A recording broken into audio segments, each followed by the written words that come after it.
Stay hungry, stay foolish.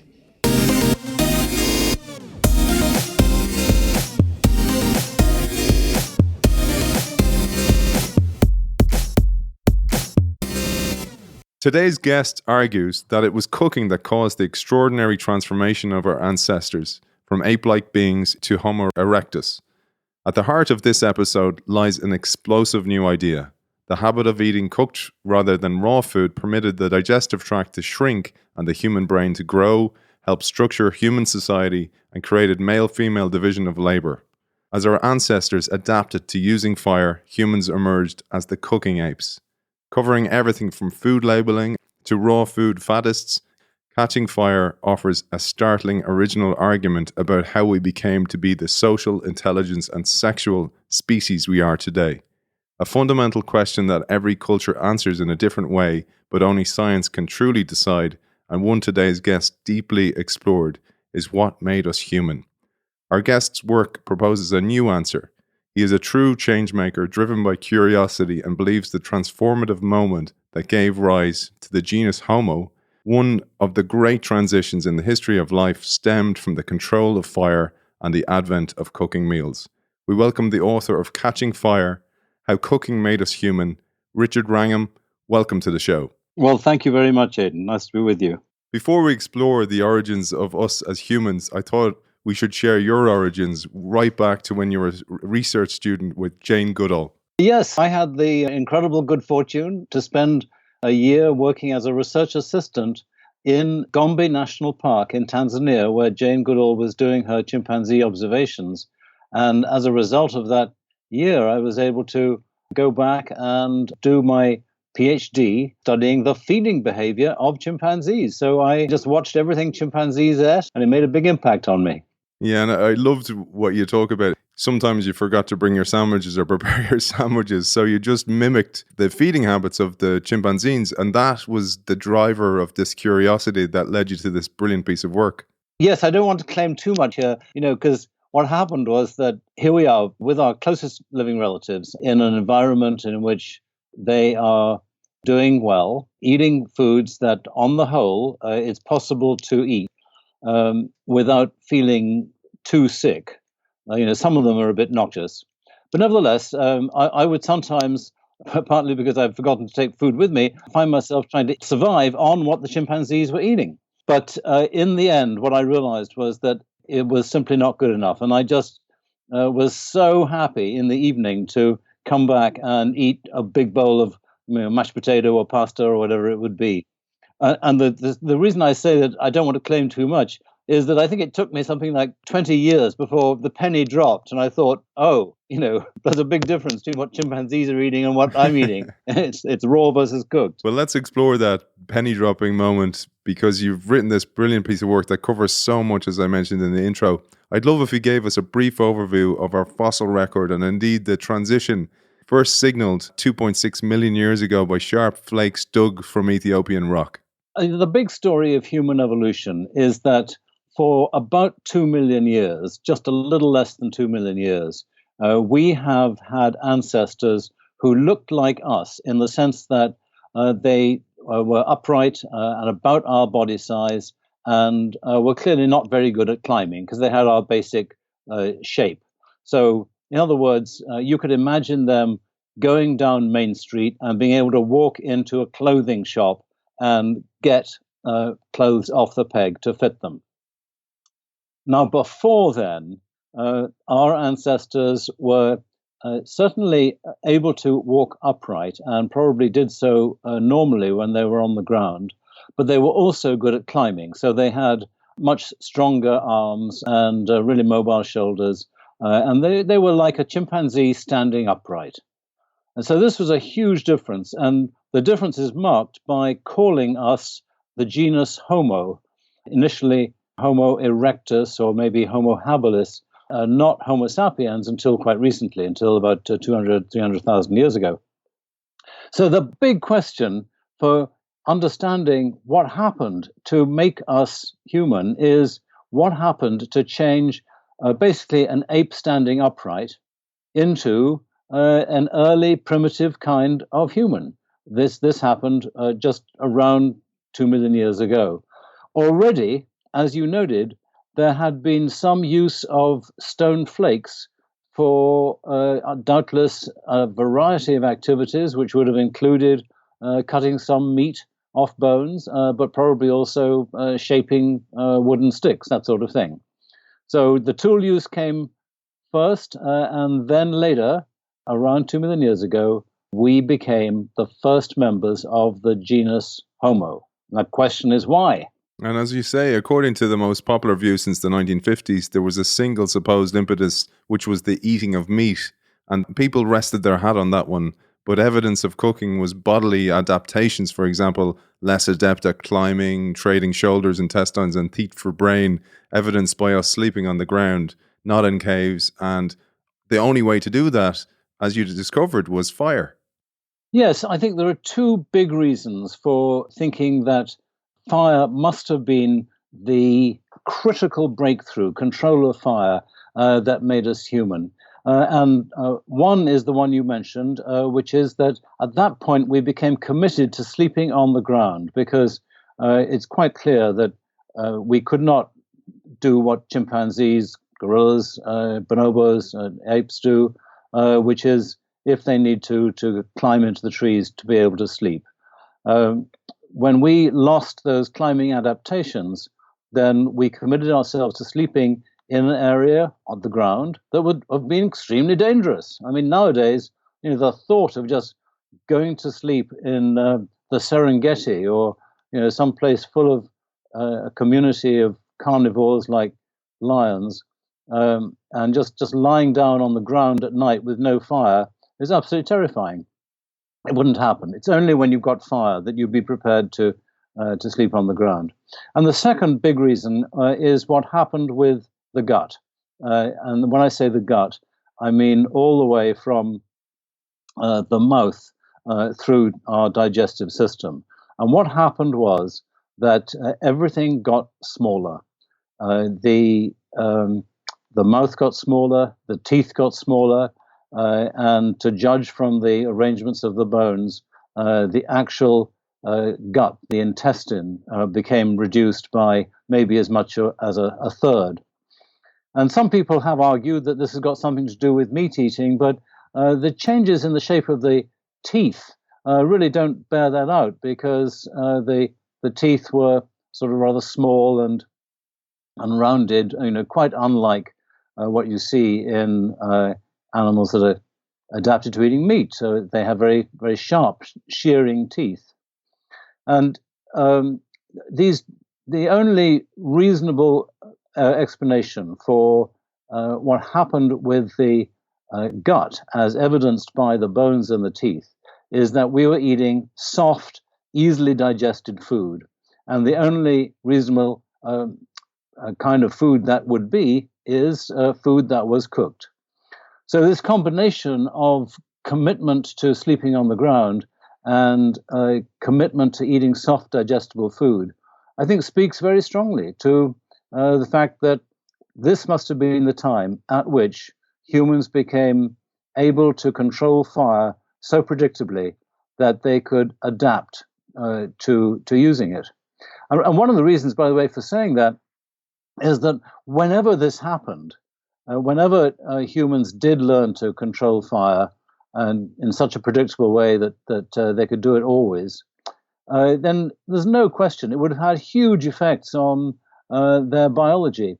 And what's so fascinating is that there is no subsequent time, subsequent to 2 million years ago, when this is signaled. In other words, there is no point at which our anatomy changes in a way that suggests that all of a sudden we stopped eating raw food and ate cooked food.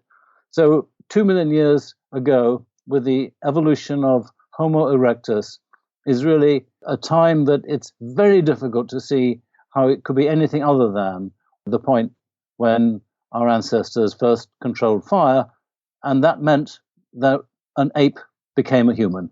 What I love about this is we're in a world of mass technological change, and fire was a technology, and it had a massive impact then on society, not only physically for people or biologically, but also on the impact on society itself, how we operated, for example. And I love the way you write this. There's seismic shifts were enabled by the hunt for meat. For example, and I quote this from the book, teamwork might have been necessary, with some individuals in a hunting party throwing rocks to keep fearsome animals at bay, while others quickly cut off hunks of meat before all retired to eat in a defensible site. So it is easy to imagine that the rise of meat eating fostered various human characteristics such as long distance travel, bigger bodies, rising intelligence, and most importantly, increased cooperation. And it's something that we're seeing in society today, driven by technology, that there is a need for more cooperation and co-opetition in a world of increasing complexity. I really like that comparison that we see there, but I'd love if you took us through, for example, the man-the-hunter hypothesis and how it's incomplete. To me, the big feature that is missing in the whole idea of meat eating is that we're not adapted to eating our meat raw.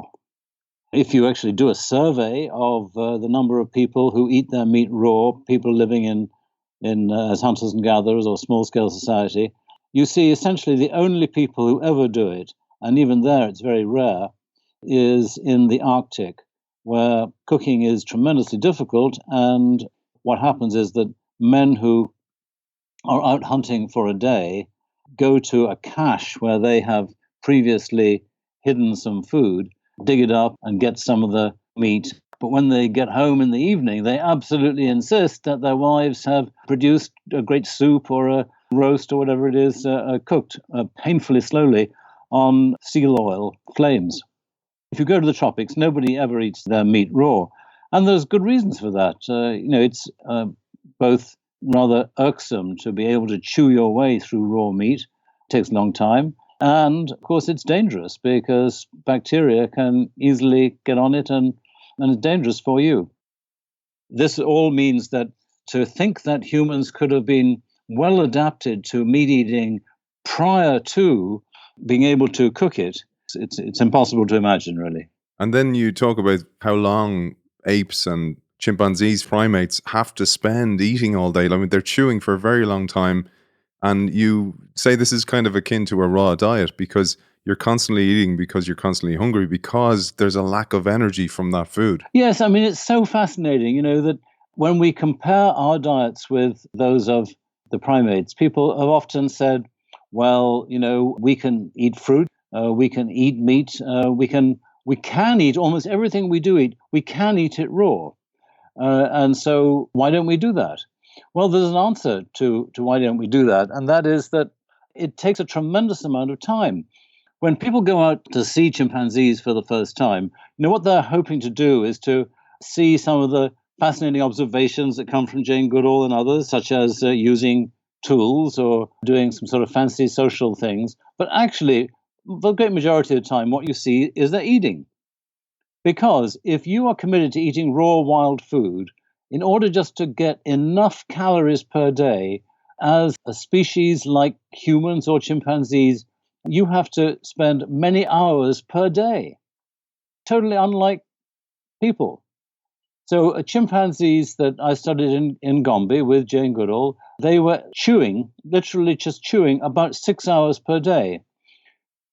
If you look at people around the world, whether they are in USA or Europe or in small-scale societies, hunters and gatherers, you find the same thing, which is that people literally chew less than an hour a day.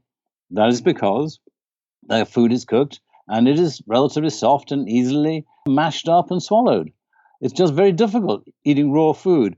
Of course, many people have a funny idea about raw food because what they're thinking of is things like apples and bananas, which are the product of culture. People say bananas are nature's perfect food. And they're wrong, because bananas are culture's perfect food. They are the result of eons of selection by people for a food that has been developed and evolved as a result of artificial selection. If you eat wild foods, you find that they are tough, they are full of fibrous strands, they're often full of rather bitter or astringent or other kind of difficult tasting compounds. And the net result is that you have to spend a lot of time chewing away to get a little value. So there's a huge difference once you eat your food cooked. And basically, in humans, we would be saving ourselves several hours a day, probably 5, 6, 7 hours a day of chewing. Well, what a difference does that make to what we can do in life? You can be inventing all sorts of technology, you can be polishing your weapons, you can be going out on patrol, you can take risky ventures, spending hours per day trying to get meat and not necessarily succeeding, if you have all this free time afforded by the fact that you cook your food. In the view of many evolutionary anthropologists, the pressure for intelligence comes from the advantages of outwitting social competitors, whereas a major reason for species differences is how much brain power the body can afford. And I thought this was really interesting, the fact that because we had new energy, because we now had extra calories versus primates, for example, our bodies in their wisdom didn't put that energy into being a better climber or having a better digestive system. That energy was powered into the brain, 2.5% of our body mass, 20% of our energy intake. So the brain developed, and that's where we became king of the species so far. Yes, you are so right. It's an enduring puzzle as to why it is that, to judge from the size of the skulls, starting about 2 million years ago, just before, in fact, you get a pretty continuous rise in the size of the brain. And what we know of the density of neurons in human brains compared to the brains of our close relatives, the apes, it suggests that the rise in the size of the brain was pretty much exactly mirrored by a rise in the number of neurons and the complexity of the neuronal networks. In other words, all the things associated with intelligence. And so why did this happen, or why didn't it happen with other species, this astonishing continuous rise? And I wouldn't say that the answer is fully known yet, but it sure seems as though a critical part of the solution is the question of how you can afford to fuel the brain, as you were saying, because the brain is not only a very expensive tissue, but it is also a tissue that you have to continuously fuel. If you stop fueling your brain, then you die. It's not like a computer. You don't turn the brain off at night. The metabolic activity has to continue. So you have to be able to reserve a portion of the metabolic energy of the body as a whole for the brain. And as you intimated, that is an astonishingly large amount, because we have a sufficiently big brain with its big needs that basically every fifth hamburger that you eat is just used for the brain. 20 or more percent of your total nutritional intake, your calorie intake. And so the fact that what cooking does is to substantially increase the amount of calories that you can take in seems very significant.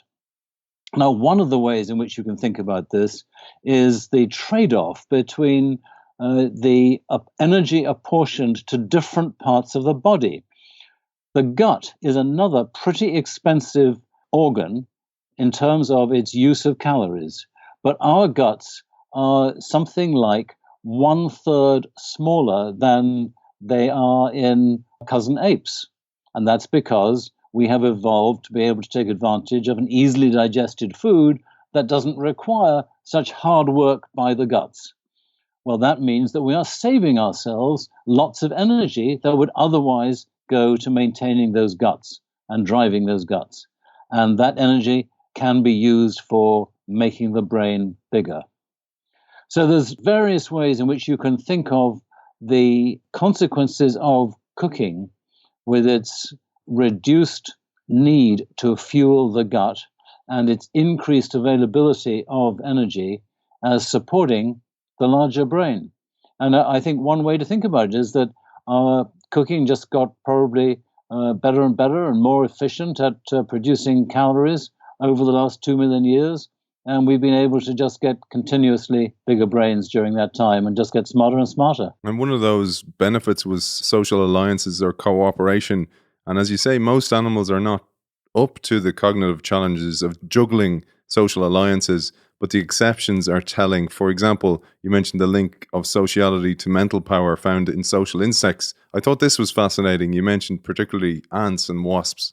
Yes, it's remarkable the comparisons one can find across the animal kingdom. So the great peak of sociality in the invertebrates is the social insects like ants, bees, and wasps. And it turns out that they do apportion a bigger part of their body to their nerve networks, their kind of little brains, than species that are less social. So there does seem to be some kind of broad relationship between sociality and brain power. And that makes sense because in order to be effectively social, what you need to do is to evolve individuals that can live together in peace. And at the same time, you have tremendous competition among those individuals with all that opportunity to form alliances and help each other and compete with each other. So the ones who are just a little bit more intelligent are the ones who are going to be able to succeed in evolutionary competition. I mean, you mentioned also the variation in gut size, which is linked to the quality of diet, but also that large guts take energy away from the brain, so they're expensive from an energy perspective, which also explains how our brain and gut fight with each other after a rich lunchtime meal, for example, and we experience that mid-afternoon slump. This is the bones of the expensive tissue hypothesis. The expensive tissue hypothesis is the one that, starting in 1995 with Leslie Aiello and Peter Wheeler, they pointed out this inverse relationship that you find among the primates in general. The ones that have the smallest guts have the biggest brains. They pointed out this logic that I was just recounting, that you can shift the energy that you would apply to your guts if you need big guts. You have to supply them with energy. But if you have small guts, you can shift the energy to some other organ. And in species in which social competition is tremendously important because you live in groups, then you shift it towards the brain and you get a smarter, smaller gutted species as a result. That's exactly what we are. And Richard, mentioned earlier on about raw foods and raw foods giving less energy. And in particular, you mentioned the Evo diet. I thought this was interesting because in a world where people are mentioning about being vegetarian, you're hearing a lot about this. There's a Netflix documentary called Game Changers, for example, that's spoken about a lot. And it was about moving to a vegetarian diet. And I thought this was interesting in the backdrop of your book because the energy needed to feed the brain and the amount of energy expended in digesting raw food is really important consideration. And here the Evo diet showed that there are impacts on the body and on reproduction, for example, when we don't eat enough calories and we don't eat cooked food. Yes, one of the very remarkable things that I encountered when I started doing this work was resistance to the idea that there is any kind of fundamental difference in calorie gain from eating food cooked or eating it raw. And at one level, one can understand why people are resistant to that. So, for instance, you might go to this published nutritional data. If you go to the website of the US Department of Agriculture, they show, I think it's about 8,000 foods there with nutritional characteristics. And you can take pairs of foods. You can take carrots eaten raw or carrots that are cooked, or some quality of some cut of meat eaten raw or eaten cooked. And what you will tend to find is that the data say that you get the same number of calories per gram, whether it is raw or cooked. Now, the reason that is said is because the way in which calories are indexed is by essentially blowing up the meat. This is done in a thing called a bomb calorimeter. What you do is you assess the number of calories in the meat by seeing what happens when it essentially is on fire. Of course, the great difficulty with those sorts of data is that that is not the way that the body digests food. It doesn't blow the food up. It digests by applying enzymes, by a lot of muscular action in the body, by actually having, you can say, maybe 25 different digestive processes that reduce the chunk of food into the molecules that are actually converted and absorbed in your blood. And the point about all those digestive processes is they cost energy. And if you eat your food cooked, then it costs much less for the body to get the nutrients into the blood than if you eat your food raw. So that is one major feature that means that the sheer measurement of calories per gram using a bomb calorimeter is an inadequate way of assessing the calorie value of a food that is actually eaten cooked versus eaten raw. The second, so that is concerned with the cost of digestion. The second reason that food eaten cooked is more valuable to you than food eaten raw is that a higher proportion of the nutrients are actually digested in the body when it is eaten cooked. So raw food can pass through the body totally undigested in some cases, like starch grains that just are never broken down by the body. Or the raw food can pass through the small intestine, which is where food is digested most efficiently, and then get into the large intestine, which is where our microbiome is, and then it can be converted by the microbiome.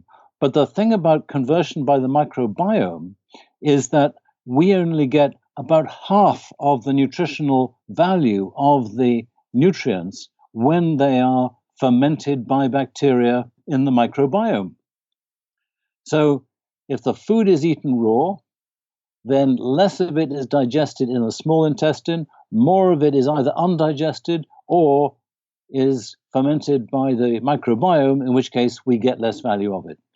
The net result of these processes is that people who are eating their food totally raw get so much less calories from their diet that if they are women, they do not have enough calories on average to be able to maintain their reproductive function.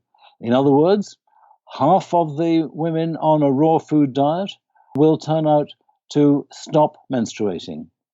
And this, of course, is fascinating from the point of view of thinking about our evolutionary biology, because that means they cannot reproduce. It means that the raw foodists are not well adapted. And this is despite the fact that the raw foods that these raw foodists who have been measured in this way, the raw foods that they are eating are very high-class foods. They are the energy-rich agricultural foods like apples and oranges and bananas. And not only that, they are foods that are processed very often in electric blenders. They are foods also that come from all around the world, so that there's no period of the winter or the dry seasons when they are forced to eat really low-quality foods, because they can get their foods from wherever is producing the best foods at that particular season. Even under all these wonderful conditions that mean that we now live in this lap of luxury, even under those conditions, the average woman eating raw food cannot have a baby. So there is this enormous difference in the calorie gain that we get from eating our foods raw and cooked, which means that we are the only species on Earth that has this unique constraint. We are adapted to eating our food cooked. We cannot survive on eating it raw in the wild. We have become a different kind of species, completely reliant on cooking. You mentioned their food labeling. I think this is really important to call out because I haven't seen it called out this way. That makes absolute scientific sense So on the show, we often discuss how conventions still used in our world today are out of date. For example, org structures in a business or management styles. But a word on nutritional informational labeling here. As you say in the book, for more than a century, the convention that has dominated estimating energy values in foods and now underpins the food labeling system in the Western world has been the Atwater system. And Wilbur Atwater, who invented it, was born in 1844. But it has two critical problems that undermine its ability to assess the food value of items of low digestibility: whole grain flour with large particles. And I thought this was really interesting because these factors need to be considered. We need to update the system in order to consider the way food has evolved as well. So food has evolved, for example, finely milled flours, the new flours that we have developed in bread, etc. These all have a massive impact, but we're still using the same labeling system developed back in the 19th century. Yes. So you go into a supermarket and the calories per gram that are on the food labels are measured without taking into account the digestibility of the food or the cost of digesting it. So the net result is that you do not realize that food that is more finely processed or has been more heat treated in its production is going to give you more calories than sort of fresh, original food that has not been processed. That just doesn't come through. I think there are tragic results. One of the tragic results is that people think that raw food is good enough. And for adults, well, that just means that maybe people get hungry. But for children being brought up on a raw food diet, this is really dangerous. And there are cases from time to time where people with the best of intentions bring their children up on a raw food diet, and this can even lead to them dying from starvation. It ought to be against the law. But even without that happening, it ought to be that we would have a system where people are much more aware of the calorie difference between foods eaten raw and foods eaten cooked. So that's right, we need a new system. There are some groups that draw some attention to this. Weight Watchers has drawn some attention to the fact that more finely processed foods will give you a greater calorie gain. And of course, the irony nowadays is that for most people, the way in which an improved knowledge of the calorie density of foods, the real calorie gain that you get from them, the way in which this would help most people is by allowing them to eat fewer calories rather than more, because so many of us struggle with maintaining our weight or trying to reduce it. But either way, whether or not you're trying to gain weight or you're trying to lose it, it would be better if we had a more realistic system of informing each other about how many calories you're going to get from your food. And I thought this was interesting from an innovation perspective. You said researchers know precisely what secretions are applied to food molecules at each point in their journey down the alimentary canal. They can say which chemical bonds are severed by which enzyme at which point, how the cells and membranes carry the products of digestion across the gut wall, and how mucosal cells respond to changing pH or mineral concentrations. The detail of biochemical knowledge is exquisite, but we're not tapping into it. For example, we could use technology here, the whole idea of nanotechnology inside the gut, to tell us what food is best for me if I'm digesting it well. So we can individualize and personalize diets to certain body types, to certain digestive tracts. All this kind of stuff comes to the fore. The way in which the nutritional textbooks think about food is dominated by biochemistry. And of course, the biochemistry is very important, and it's wonderful what advances have been made in understanding the biochemistry. What we need, though, what is totally missing from most of these sorts of books, is the biophysics. So in other words, the domination of this area by thinking about biochemistry is so great that there is essentially no difference in the perception of food quality between a hunk of, say, raw meat and a solution of amino acids and proteins that are identical biochemically to what you see in the meat, but are just converted into a liquid. But in fact, there's a huge difference in terms of digestion and the calorie gain, because much of the meat is just going to be very hard work for the body to digest. You've got to break it down into tiny little molecules, break the fat down into tiny little globules, and all of that takes work.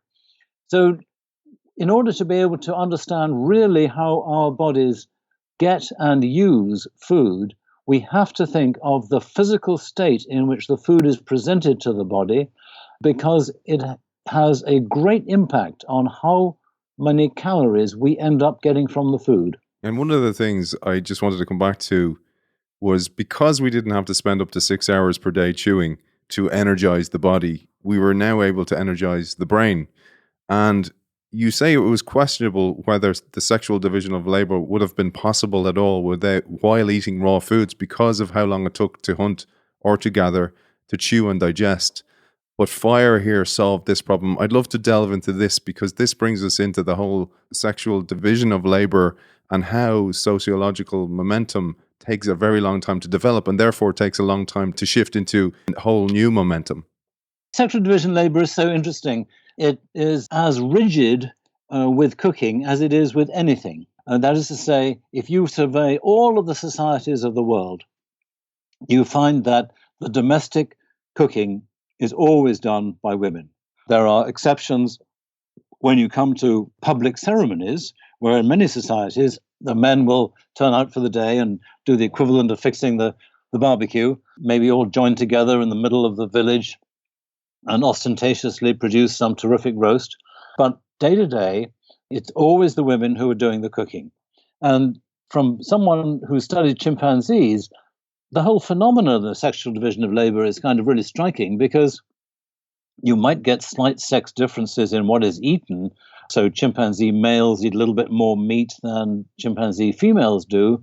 But there is no division of labor, because there is no kind of coordination of a thing called labor. It's not as if a male and a female share a task and combine to produce something together, a meal, which is what happens in humans. So where does this come from?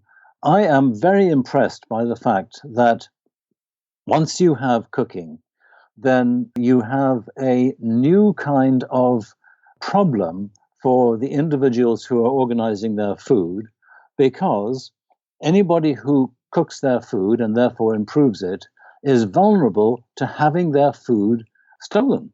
And that is because when you cook, it takes time to be able to prepare the food. It may take 10 minutes, it may take half an hour, it may take longer. And during that time, you're vulnerable to somebody else who is bigger and tougher than you coming along and pinching the food that is on the fire. And to make matters worse, smoke has got a strong smell, and it's easy for people to figure out when somebody is cooking. So you're vulnerable. And I think that the deep dynamic behind the sexual division of labor involves the fact that men are physically stronger and maybe more socially organized than women, and that as a result, men are in a position to be able to take advantage of women's cooking. And you sometimes see stories of this in the ethnographic literature, where a woman is cooking and a man just comes along, a bachelor, say, and takes food from her fire. She screams at him and objects royally. And then what happens?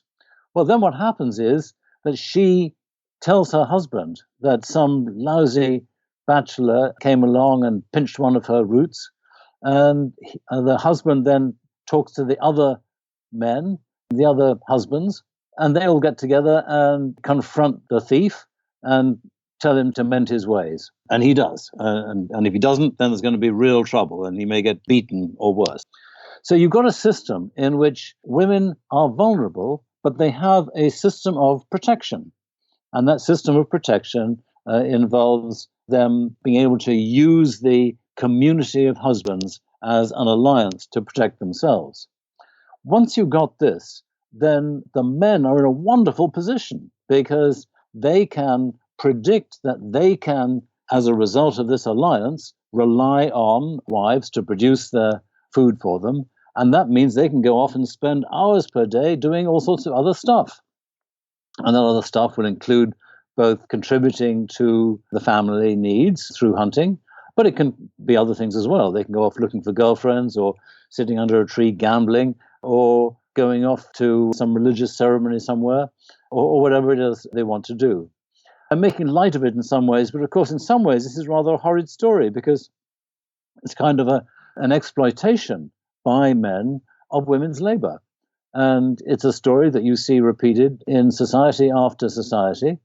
And I think ultimately it comes from the fact that fire enables people to be very efficient in the production of food, but also very vulnerable to these forms of social competition. The worldwide pattern of women as the cook and man as the hunter is reflected in the English language itself. And you tell us this: the word lady is derived from the Old English, and I'm going to butcher this word, but hlafdiga, meaning bread kneader, whereas the word lord comes from hlafweard, which means bread keeper. I thought that was really interesting. And the reason I bring that up is to highlight how sociological momentum takes a very long time to develop, and therefore it takes a long time to unwind, and often needs other drivers to help it. And taking the sexual division of labor, for example, the man works or hunts while the woman cooks at home, and drivers of today, like convenience food, like reversal of roles, play a part, but the shift towards gender equality in the workplace will take time. Yeah, I mean, I think it is a great point. And, at one level, as we see women increasingly coming into senior roles in whether it's politics or business or the arts or whatever, one can imagine that this is merely the result of social awareness and appreciation for human rights and appropriate attitude towards the lack of differences between men and women. But at another level, I think what you're pointing to is absolutely right, which is that in societies in which you have the traditional and necessary commitment to cooking on a daily basis, whether it's around an open fire or whatever kind it is, the system works against women because women are literally committed to a tremendous amount of time in the kitchen or the equivalent. And it's the fact that nowadays either we have cooking that is very much easier to do at home because of all the modern conveniences, as well as the fact that food is often prepared for us by the shops in a way that makes it easy to cook, or that the food is not cooked at all because we're eating out or ordering in the pizza or whatever it is. So these very practical aspects that reduce the total amount of time that women have to spend in preparing food are hugely important in freeing women to be able to join men in all of the activities that have traditionally been dominated by men. And why have they been dominated by men? Because men have been freed by the fact that they rely on women to cook for them. So men have lots and lots of time on their hands, and they can be the poets and the scientists and the politicians and the businessmen and so on. I think this is so important to highlight this, because oftentimes people just highlight unfairness. Yes, it is unfair, but it's built in biologically.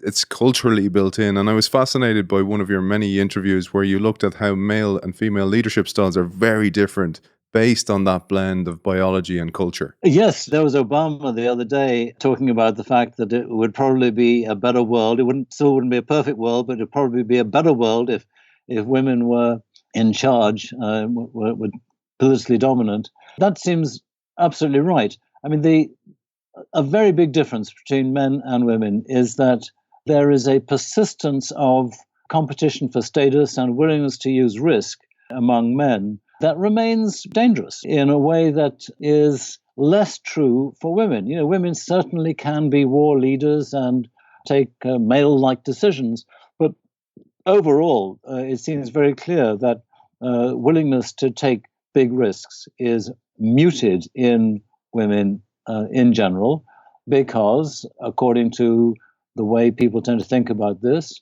women's attitudes towards conflict is that the most important feature is to alive in order to look after your children, basically.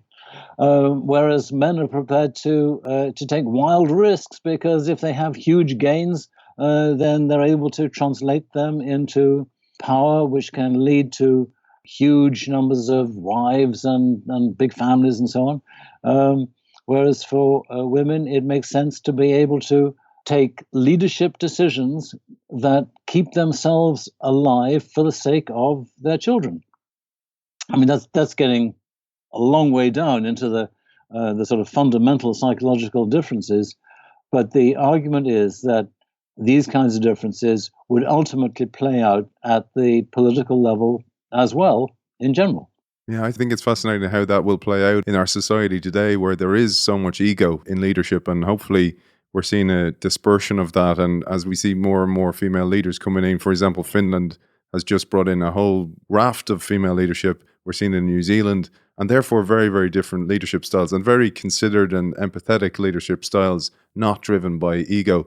But I found a beautiful analogy I thought I'd finish on today, Richard, which is in the book you say almost all hunts by chimpanzees follow a chance encounter during such routine activities as patrolling their territorial boundaries, suggesting that chimpanzees are unwilling to risk spending time on a hopeful search. And I thought this was really interesting from an innovation perspective. Because we have outsourced digestion to fire, this is the origin of this, we had more time to explore. Therefore, we had more time to leave the caves in which we dwelled and to push the boundaries of society, of experimentation, and therefore of innovation. Yes, once we learned to control fire, everything changed. And the distribution of time was a huge part of that. If you are a chimpanzee, you like to eat meat, but the average duration of a hunt is only 20 minutes. And the reason that it is so relatively short is because if they fail, then they're going to get hungry. And in order to be able to get enough food, they have to revert to their standard method of feeding, which is just going to be in the trees and eating fruit. They can't afford the extra time to go and play with things like hunting for long periods. Then we start cooking. And all of a sudden, you, instead of spending 6 hours a day eating, you're spending 1 hour a day eating. You've got 5 hours available to be able to do all sorts of innovative stuff. And that is a huge part of what made us human. One last thing, you finished the book on this, and I think this is really important. In any new abundance comes a new scarcity, and one of the scarcities that happens in the world of data abundance is there's so much information out there that there's a scarcity of trust. But equally, and this is why I think this book is so important, because you've gone after science, you've gone after real hard data to show this information, to display this information.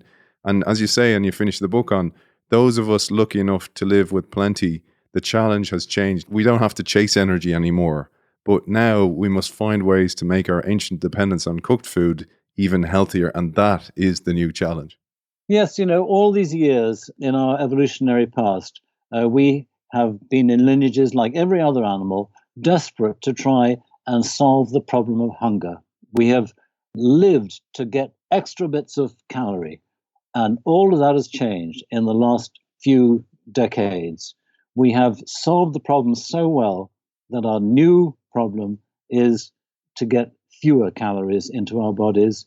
And it's by understanding what cooking does to the foods that we can get new principles for thinking about how to develop a wise kind of nutrition.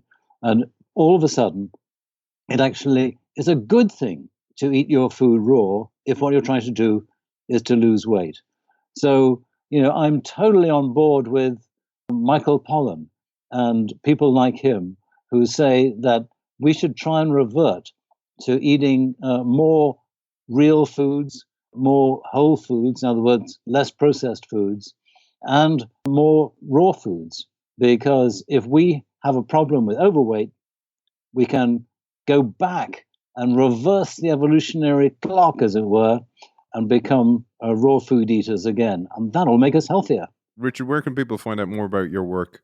Well, the book is Catching Fire, published in 2009 by Basic Books.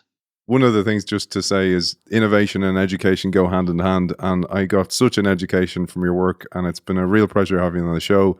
Author of Catching Fire, How Cooking Made Us Human, Richard Wrangham, thank you so much for joining us. Boy, you had the best questions. I love the way that you bring in real quotes from the book and so on. I just thought that was a great interview.